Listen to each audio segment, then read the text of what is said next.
Et bienvenue à tous et à toutes dans cette vidéo dédiée au couple. Voilà, vous m'avez demandé de faire une vidéo sur ce sujet. Donc on va aller voir ce qu'on peut avoir comme information sur le thème bien particulier du couple. Déjà, ce que j'entends, c'est que c'est une entente sacrée. C'est un lien sacré. Ce n'est pas un lien qu'on prend, qu'on choisit, qu'on crée à la légère. Et là, on me rappelle dans la Genèse, Dieu, dès le départ, va dire à Adam que ce n'est pas bon qu'il reste seul. D'accord? Donc, il va endormir Adam pour extraire de son propre corps la matière pour faire sa partenaire. D'accord? Et il va donc modeler la femme pour qu'elle soit complémentaire, pour qu'elle soit une aide pour l'homme. Mais avant de créer la femme, Dieu va avoir assigné des tâches, des devoirs, des responsabilités à Adam, d'accord, à l'homme. Et l'homme est censé prendre soin du jardin d'Éden, prendre soin des terres, cultiver, etc., etc.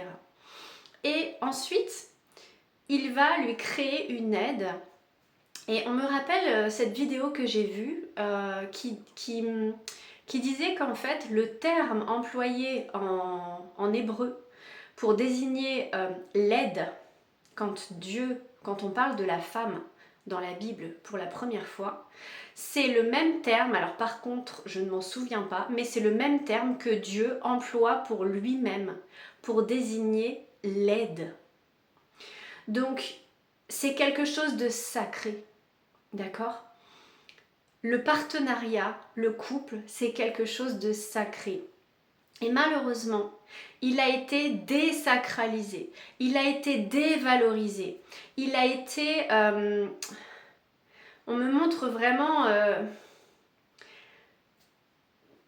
tu vois, comme un temple qui est pillé, comme un temple sacré qui est pillé et qui est transformé en un lieu de dépravation. Tu vois ce que je veux dire? C'est qu'à la base, le temple, c'est le couple, c'est un temple, c'est un espace sacré. La connexion entre deux hommes, deux êtres humains, entre deux êtres est sacré. Cet espace qui les lie est sacré. Et en fait, on a perdu de vue ce côté sacré, d'accord?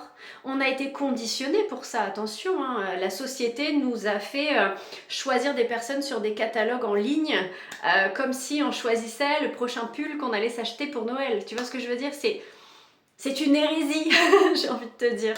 Et forcément, quand on traite les choses avec irrespect, quand on traite les choses d'une manière désintéressée, d'une manière légère, d'une manière futile, forcément, ça perd de sa splendeur, ça perd de son éclat, ça perd de sa beauté, de sa puissance. Mais à la base, le couple, l'espace du couple, c'est sacré. C'est une connexion particulière, unique, spéciale, qui demande à être choyé, choisi, honoré, valué, dans le sens, j'ai le mot en anglais valuable, c'est quelque chose de valable, valorisé, tu vois ce que je veux dire? On est censé ne pas se mettre en couple uniquement pour fuir la solitude. On est censé se réunir, s'unir avec quelqu'un par amour, dans la volonté d'offrir le meilleur de soi-même dans cette relation, à cette personne. Et dans la Bible, encore une fois, on nous parle d'aimer l'autre comme soi-même. Mais ça commence par savoir s'aimer soi déjà. Parce que si on se lance dans une relation juste pour obtenir, en fait, on va vider l'autre de son énergie, on va utiliser l'autre à un moment donné, la personne, elle va, instinct de survie, elle va fermer les portes, elle va tout verrouiller et elle va s'enfuir. Si on utilise les gens comme on utilise un objet et qu'on le considère comme quelque chose qui n'a pas de valeur, comme quelque chose qui nous est dû, comme quelque chose qui est un acquis, etc., ben forcément, à un moment donné, ça va plus fonctionner. Donc il y a vraiment cette nécessité de remettre l'aspect sacré au centre de tout, j'ai envie de te dire, mais en particulier aussi au centre du couple, de la relation. Et on me montre cette image que je trouve vraiment magnifique. C'est un espèce de triangle comme ça, ou plutôt une pyramide, imagine une pyramide. Et on a une personne de chaque côté de la pyramide. Et en haut, c'est Dieu. Plus les deux personnes se rapprochent de Dieu, plus elles sont proches l'une de l'autre. Plus elles sont loin de Dieu, plus elles sont loin l'une de l'autre. Tu vois cette image? Il y a vraiment cette notion de... Oh, waouh! On me rappelle également, dans la Bible, en hébreu, le terme de l'homme et le terme de la femme, si on les assemble, ça forme le mot Dieu. Et si, une fois qu'on... Alors, je ne sais plus exactement, mais en gros, quand on les sépare, si on enlève le mot Dieu, il ne reste que le feu. Et en gros, si Dieu est au centre de l'homme et de la femme, alors la relation sera à l'image de Dieu. Si on enlève Dieu, il ne reste que le feu qui brûle. Tu vois? Il y a vraiment cet aspect de si on enlève Dieu, si on enlève le caractère sacré, il ne reste que un brasier qui va brûler et qui va faire mal, qui va faire souffrir. Alors que quand on remet le sacré au centre, on ne se comporte pas du tout de la même façon. On ne traite pas du tout de la même façon la relation, l'autre et soi-même. On n'est plus dans une volonté de prendre, on est dans une volonté de donner. On a cette capacité à recevoir, mais à recevoir avec grâce. Tu vois? C'est plus une notion d'échange, genre je te donne ça, donc tu me donnes ça, c'est plus une transaction. C'est une notion de tout ce qu'on reçoit de la part de cette relation et de la part de l'autre personne est perçu comme un cadeau, comme quelque chose de précieux, à honorer, à chérir. Et tout ce qu'on va donner va partir du cœur, va partir de l'amour. On va avoir envie de donner sans chercher à obtenir en retour, mais ça va se faire naturellement. Et là, on me montre comme comment dire, ça s'entretient. Tu vois, c'est un entretien en fait. C'est chacun de son côté. Si chacun entretient sa relation directe avec Dieu, sa relation directe avec la source, sa relation directe avec l'amour, avec la lumière, avec la vérité, avec l'authenticité et avec des valeurs morales nobles. Si chacun prend soin de lui-même et de ses besoins, alors forcément, imagine comme si au centre c'était un vase et que chacun c'était une coupe, d'accord? Si la coupe de chacun est vide, il n'y a rien à mettre au centre de la relation, c'est vide, c'est creux, on a soif, tu vois ce que je veux dire? Alors que si chacun se nourrit directement à la source d'eau vive, qu'est Jésus, qu'est Dieu, alors chacun va pouvoir verser dans la relation. C'est comme si ça formait une troisième entité, tu vois, c'est de laquelle il faut prendre soin. C'est comme entretenir un jardin à deux pour le faire prospérer, pour qu'il donne des fruits. Donc, si tu rentres dans le jardin et que tu veux juste prendre les fruits de l'autre, te gaver, mais que tu n'aides pas à entretenir le jardin va se détruire. Et la personne risque de vouloir te refuser l'accès au jardin, tu vois. Alors que si chacun arrive avec la volonté de magnifier ce jardin, d'en prendre soin, de le faire fleurir, de faire en sorte que ça donne des fruits, que ça donne des récoltes abondantes. Et là, on me montre, tu vois, comme un arbre qui croît, qui grandit, sous lequel on peut s'abriter et qui devient un refuge. Ça demande que chacun investisse du temps, de l'énergie, de l'écoute, de la compassion, de la douceur, de la tendresse, etc., etc. Et là, on arrive sur un autre point qui est très important aussi. C'est que chaque personne, pardon, l'homme et la femme n'ont pas les mêmes rôles au sein de ce jardin. La femme, elle va avoir le rôle d'apporter l'harmonie. Elle a cette facilité à créer de l'harmonie. Tu vois, on me rappelle cette phrase donne une maison à une femme, elle en fera un foyer. L'homme, lui, c'est le bâtisseur, d'accord? C'est celui qui va construire. Il est conçu pour ça. Regarde dans la physiologie, dans nos modes de fonctionnement. Un homme, il a un cycle hormonal qui est stable, d'accord? Qui se régénère tous les jours. Le matin, il se lève, il pète le feu. En fin d'après-midi, il est un peu fatigué, d'accord? Et le matin, il se lève, il pète le feu, etc. La femme, c'est un cycle hormonal sur un mois, sur 28 jours, d'accord? Donc, il va y avoir des jours où elle va péter le feu, et puis il va y avoir des jours qui vont s'enchaîner où elle va pas avoir d'énergie, où elle va être fatiguée, où elle va avoir des problèmes d'attention, parce qu'elle a des chutes hormonales. C'est pas juste un caprice, c'est pas juste dans sa tête, c'est dans sa physiologie. La femme est conçue pour porter la vie, la femme est conçue pour enfanter, etc. La femme n'est pas conçue pour réaliser les mêmes tâches que l'homme sur Terre. L'homme, il a même musculairement parlant, en général, les hommes sont plus forts musculairement parlant. Ils ont plus de force. On me montre cette scène toute bête où quand nous, on n'arrive pas à ouvrir un bocal, on le tend à notre chéri pour qu'il ouvre le bocal parce qu'il a plus de force, d'accord? Je sais, il existe des astuces, mais c'est pas le sujet. Et donc, musculairement parlant, etc., physiquement, corporellement, biologiquement, on n'est pas conçu pour les mêmes choses. On est complémentaires.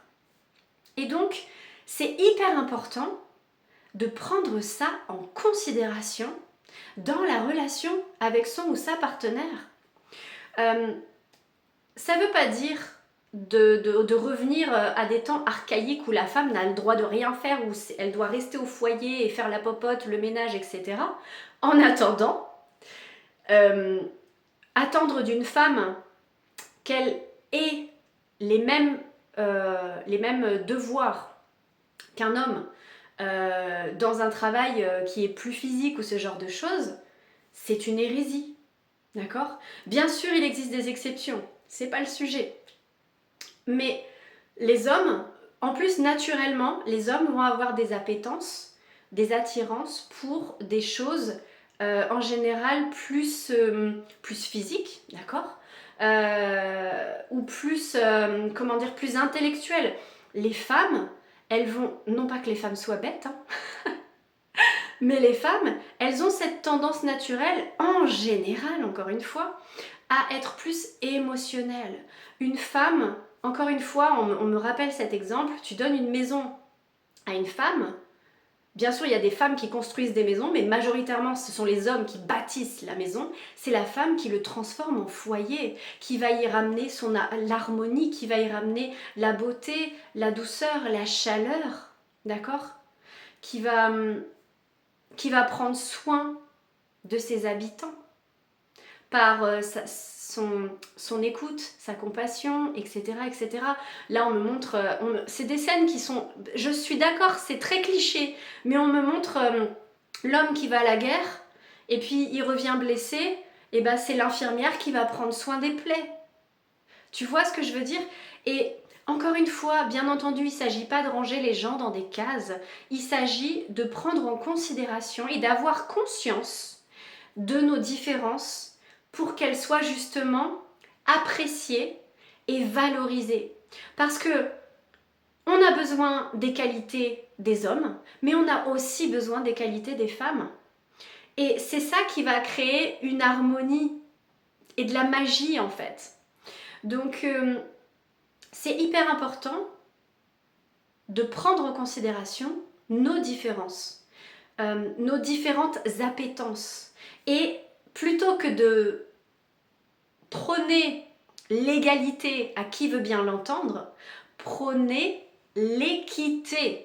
Et l'équité, on me montre à nouveau ce schéma qui est très simple mais tellement parlant. On me montre comme s'il y avait un mur, d'accord? Il y a un mur, il y a un enfant, une femme et un homme, d'accord? Et si l'homme, naturellement, il est tellement grand qu'il voit au-dessus du mur. La femme, elle est plus petite. Donc, on lui donne une brique pour qu'elle voie au-dessus du mur, qu'elle fasse la même taille que l'homme et qu'elle voie au-dessus du mur. L'enfant, pour qu'il puisse voir, il lui faut 3 ou 4 briques.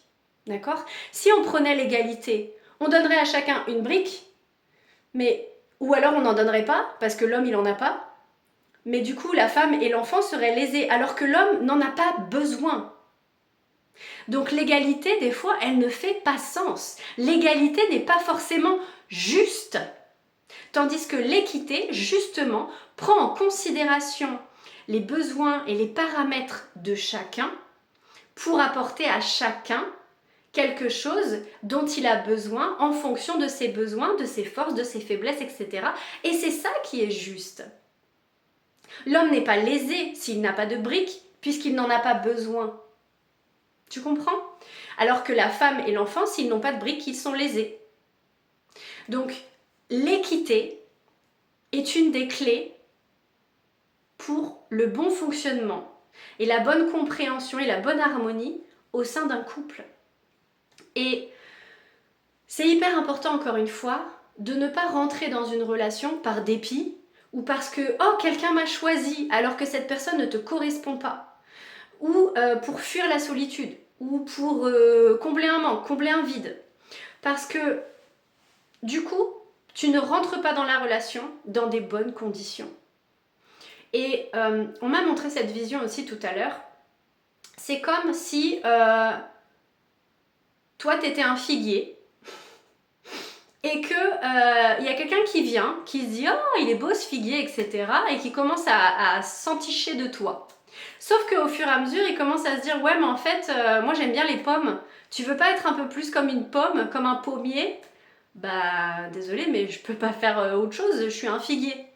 Et en fait, plutôt que de rentrer dans une relation avec quelqu'un et d'essayer soit de se changer soi-même pour correspondre aux critères de l'autre, ou soit de changer l'autre, ou les deux, pour que l'autre nous corresponde à nos critères, c'est peine perdue. Majoritairement, alors bien sûr il y a des petits ajustements qui peuvent se faire, qui sont possibles au sein d'une relation, si tous les deux on en a envie et si c'est pas des choses qui partent de nos fondements, de nos valeurs fondamentales. On ne va pas demander à quelqu'un de changer ses valeurs fondamentales ou de changer son fonctionnement naturel. Bien entendu, encore une fois, il y a des choses qui peuvent changer, des comportements comme attendre le respect dans une relation, etc. etc. Des petits changements d'adaptation mineurs qui ne coûtent pas, mais qui vont améliorer la relation et l'entente entre chacun, oui.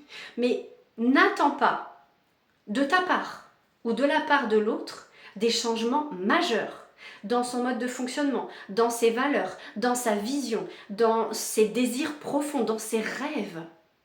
Si on s'attaque à des choses fondamentales, des piliers qui nous constituent, là, ça risque de frictionner, ça risque de créer des conflits, des désaccords, de la rancœur, de la frustration, et rentrer dans des cycles de vengeance, etc. Où en fait la relation va se transformer en un terrain de guerre, d'accord? Où on va se lancer des piques à longueur de temps, on n'arrivera plus à se rejoindre en fait. On n'arrive plus à voir la beauté de l'autre parce qu'on essaie juste on est juste focalisé sur ce qu'on n'a pas, ce qu'on aimerait mais qui n'est pas là. Dans ces cas-là, ça ne sert à rien de vouloir modeler l'autre comme si c'était une chose, rends-lui sa liberté, reprends la tienne et fais le point sur qu'est-ce qui compte vraiment pour toi dans ta vie en tant qu'être humain, tes rêves, tes désirs, tes aspirations, tes besoins fondamentaux, ta vision du futur, etc. etc. Et tes besoins au sein d'une relation. Mets tout ça au clair, reste seul le temps qu'il faudra et ensuite, quand tu rentreras en relation avec quelqu'un, tu sauras ce qui compte vraiment pour toi et les choses sur lesquelles tu ne peux pas faire l'impasse. Et plutôt que de demander à un figuier de devenir un pommier, eh ben, tu tomberas sur un pommier. Tu vois ce que je veux dire? Donc, voilà pour les choses qu'on pouvait dire globalement par rapport au couple. Je suis en train de sonder, voir s'il y a d'autres visions qui arrivent. Ça peut vraiment être un endroit absolument fabuleux pour la croissance mutuelle et respective de chacun. On peut vraiment s'épanouir et on me montre à nouveau cette vision de champ d'énergie, d'accord? Quand on a des champs d'énergie qui sont différents, ça crée une disharmonie, ils ont du mal à s'accorder. D'accord? Et c'est disharmonieux. C'est disharmonieux et ça peut rendre malade. D'accord? Les fréquences vibratoires disharmonieuses peuvent nous rendre malades. Et on voit beaucoup de vidéos sur les réseaux sociaux avec les glow-up post-rupture et ce genre de choses. Et les glow-up, le girlfriend effect sur les hommes, etc. Ou même du bon partenaire et l'effet que ça a sur ton corps. D'accord? Il y a des personnes, une fois qu'elles se séparent, elles retrouvent leur beauté, leur éclat, leur joie de vivre et leur paillettes, tu vois, le sparkle, tu vois. Et au contraire, quand tu n'es pas avec la bonne personne, ça ne veut pas dire que cette personne n'est pas bonne, ça veut dire que cette personne n'est pas compatible pour toi. Et donc ça crée de la disharmonie et ça crée des déséquilibres dans tes fréquences vibratoires, dans ton corps, et ça peut rendre malade. Physiquement, tu peux avoir de l'acné, tu peux avoir des problèmes de santé, etc. Ça peut générer du stress chronique. D'accord? Alors que quand on trouve une personne qui est sur les mêmes fréquences que nous, eh bien, on me montre à nouveau cette image que quand deux fréquences similaires se rencontrent, c'est pas juste qu'elles rentrent en harmonie, mais c'est qu'en fait ça crée une fréquence exponentielle. Elles se multiplient en fait. Tu vois ce que je veux dire? Alors que deux fréquences qui sont différentes, ça crée des cassures, ça crée de la disharmonie. Et là, on me montre à nouveau, en vision, le travail de ce monsieur japonais, je ne sais plus comment il s'appelle, qui a fait tout un travail sur la mémoire de l'eau, etc. Et en fait, il a comment dire, il a pris des participants, il a mis un verre d'eau au centre de plusieurs participants et il leur a dit de penser à un mot en particulier ou à une émotion. La joie. Tout le monde pense à la joie, tout le monde va envoyer de la joie au verre d'eau qui est au centre du groupe. Ensuite, ils vont analyser la structure de l'eau au microscope. Quand ce sont des émotions positives, des énergies positives, des mots positifs, la structure de l'eau va former des mandalas, ça va former comme des cristaux, comme des flocons de neige, etc. Ça va être ultra harmonieux. Ça va être, j'ai plus le mot, symétrique, etc. Donc ça va vraiment créer une structure magnifique, harmonieuse, d'accord? Et au contraire, quand on place ce verre d'eau au centre et qu'on envoie de la colère, de la rancœur, de la frustration, etc. à ce verre d'eau, et qu'on analyse la structure de l'eau devient toute complètement déstructurée. Il y a des cassures, il n'y a pas d'harmonie, c'est chaotique. Tu vois ce que je veux dire? Donc, plutôt que d'essayer de changer la fréquence de quelqu'un, de sauver quelqu'un qui n'a pas envie d'être sauvé, de transformer un figuier en pommier alors qu'il n'a pas envie de se transformer en pommier et qu'il est bien d'être en étant un figuier, laisse cette personne, respecte-la, respecte son processus, respecte ses besoins, ses désirs, ses envies et la façon dont Dieu l'a créé et occupe-toi de rester ouverte à rencontrer quelqu'un avec qui ça matche vraiment et que tu n'auras pas à changer ou que toi, tu n'auras pas à te changer pour faire en sorte que vos énergies, vos rêves, vos désirs, vos besoins, vos modes de fonctionnement s'adaptent. Et on me montre, tu vois, tu sais, les jeux pour enfants où il faut mettre des formes dans un cube. Donc tu as une étoile, tu as un cœur, tu as un rond, tu as un carré, etc. Essaie pas de faire rentrer un carré dans le cœur, ça rentrera pas. Ou alors tu vas casser le truc en fait. Essaie pas de faire rentrer le rond dans l'étoile, ça va pas rentrer. Plutôt que d'essayer de forcer les choses, occupe-toi de prendre soin de toi, de prendre soin de tes besoins. Et en attendant de éventuellement rencontrer quelqu'un, eh bien, découvre l'amour autrement. L'amour par toi-même, de toi-même. Comment est-ce que toi, tu peux répondre à tes besoins? Comment est-ce que tu peux répondre à ton besoin d'écoute? Est-ce que tu t'offres des moments de bienveillance et de compassion et de journaling par exemple ou je ne sais pas, peu importe. Comment est-ce que tu prends soin de ta santé plutôt que d'attendre que quelqu'un te fasse des bons petits plats ou te motive à faire du sport ou ce genre de choses? Prends les choses en main et comme ça tu pourras partager ça avec l'autre personne et chacun pourra se nourrir l'un et l'autre et ajouter à la qualité de la vie de l'autre en plus. Et on me rappelle cette phrase qui dit cherche d'abord le royaume des cieux et le reste te sera donné par-dessus. D'accord? Et c'est pareil en fait. Cherche-toi toi-même et connais-toi toi-même avant de chercher quelqu'un qui viendrait te compléter, qui viendrait te combler. Apprends à te sentir comblé par toi-même et ensuite partage avec l'autre qui te correspond, à qui tu corresponds, pour qu'ensemble vous puissiez démultiplier vos fruits, pour qu'ensemble vous puissiez vous apporter mutuellement. Mais ça demande que chacun se responsabilise sur ses besoins, etc. Que chacun se reconnecte à ce qui compte pour lui et que chacun fasse de l'ordre dans ses priorités. Et bien sûr, quand on rentre en relation avec quelqu'un, ça demande aussi de revoir l'ordre de ses priorités. Ça ne demande pas de tout sacrifier pour l'autre contre soi-même si c'est pas votre volonté, etc. Parce que, encore une fois, ça risquerait de créer un déséquilibre. Si l'autre ne fait pas d'efforts en retour, etc. Il faut, encore une fois, que ce soit équilibré, que ce soit équitable, pas égal, équitable. D'accord? Que chacun s'apporte à lui-même et apporte à la relation. Et pour ça, vraiment, c'est hyper important de ne pas s'oublier non plus complètement dans la relation et de soi-même toujours garder cette connexion avec Dieu, avec la source qui est notre source d'eau vive, qui va nous nourrir. Notre relation avec Dieu, avec le sacré, va nous nourrir. Et ensuite, on va pouvoir partager ça avec l'autre au sein de la relation. Donc, encore une fois, si quand tu arrives dans une relation, tu arrives pour les mauvaises raisons, tu risques de te perdre dans la relation, tu risques de te blesser, de blesser l'autre, de vouloir forcer les choses. Si c'est juste pour fuir la solitude, tu risques d'accepter des choses qui ne te correspondent pas, tu risques de demander à l'autre des choses qu'il n'est pas capable de te donner. Tu vois, on me rappelle cette phrase de... Comment dire?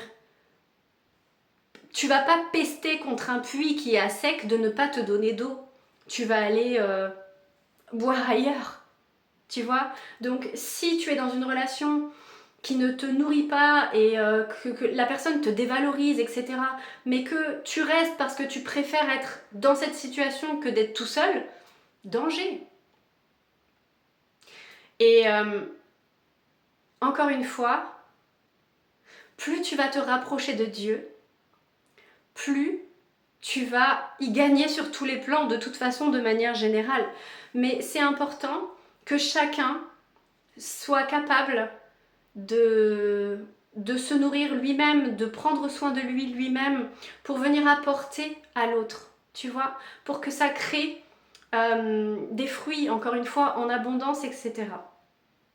Voilà ce que j'avais à partager en gros sur le thème du couple. Pour tout ce qui est de la sexualité, c'est un autre sujet. et on abordera ça dans une autre vidéo. Voilà, j'espère que j'ai répondu aux questions majeures. N'hésitez pas si vous avez d'autres questions qui vous viennent par rapport au couple, peut-être qu'on pourrait faire une autre vidéo sur le sujet. Des gros bisous et merci pour tout, merci pour votre confiance et n'hésitez pas à me donner votre avis dans les commentaires.